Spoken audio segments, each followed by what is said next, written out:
काय दुर्दैव आहे शेतकऱ्याचं. कृषी मंत्रीच रमी खेळताना मीटिंग करतंय आणि काल विधानसभेत त्यांनी कर्जमाफीच्या बाबतीत समिती निगडित केली.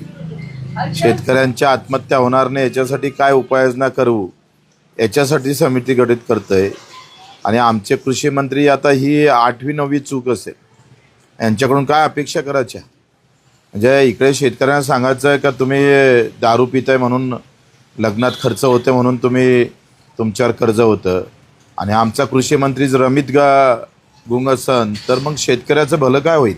मी शाहूवाडीमध्ये आहे, प्रचंड जनावरांचा त्रास आहे, प्रचंड नुकसान आहे आणि बाजारीच्यामुळं प्रचंड आम्ही पाहतोय का पुरा शेतकरी संकटात आलेला आहे.